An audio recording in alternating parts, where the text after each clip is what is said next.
Minu nimi on Karl Käsnapuu, ma olen 7. aastat Tartu Ülikooli tudeng. Praegu olen ametlikult öeldes magistri 2. aastal, aga tegelikult see on mu 3. aasta, ma võtsin lisa-aasta, sest ma olin äsja pool aastat Hollandis mingis vägevas ülikoolis. Ja üliõpilase esinduses sai mu töö alguse minu 2. bakalaureuse aastal, kui ma läksin usuteaduskonna nõukogusse ja siis ka TÜÜesse.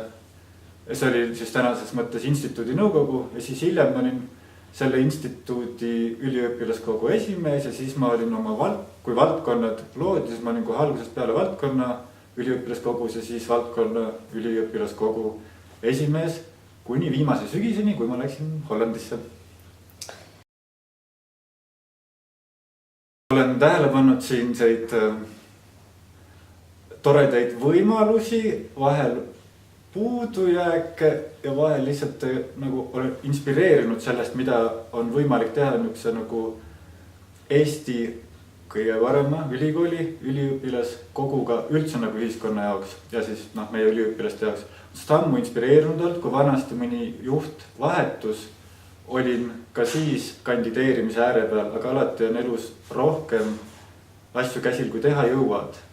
Ja kuna siin oli niigi peadpööritav elu, siis ma pole kunagi varem seda kandidatuuri käsile võtnud, kuni sel aastal ma tundsin ennast rohkem puhanud, sest ma sain pool aastat Eestist eemal olla ja ma julgesin selle tee ette võtta ja samal ajal on selleks just vajadus ja mina nüüd tulen, olen puhanud, olen nagu teovõimeline ja inspireeritud ja samal ajal on siin seda vaja, niisiis otsustasin oma käe anda. Ma põhimõtteliselt kirjeldasin seal ka väikese ringiga, aga ma esimesed 3 sammu, mis me tänapäeval 2017 sügis, 2018 talveni teame, et siin on teatud nagu organisatoorsed probleeme, et kuidas asjad võib-olla on konarlikult läinud. Esimene ülesanne organisatsioon ilusti tööle saada, seda teotahet, töötahet ja asjade ladusust üldse käima panna.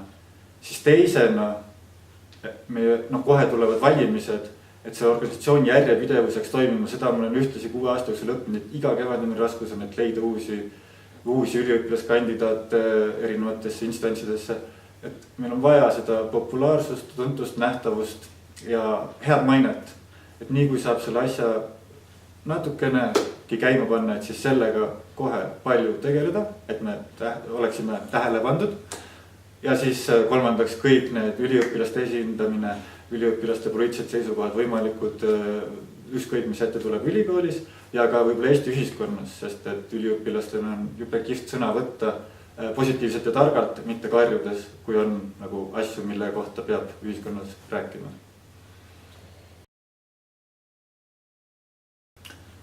Ma hetkel praegu vist 3 arvan, et kui mina ei oleks kas mina, et siis see tüüp oleks vist kõige parem.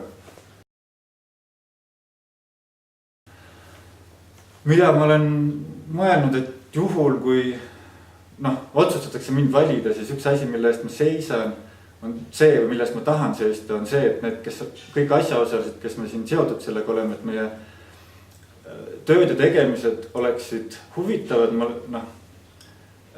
võiks nagu inspireeritult asju ajada, mõtleksime samal ajal oma tervise ja jõu peale, et me ei tee endale haiget neid asju tehes, aga prooviksime võimalikult palju ära teha, sest kõik need, kes siia kokku tulevad ja oma aega selle peale kulutavad, see on tegelikult väga suur ressurss ja seda ei tohi niisama raisku lasta. Ma arvan, et siin on palju teha ja ma arvan, et see inspireerituse leidmine on võimalik.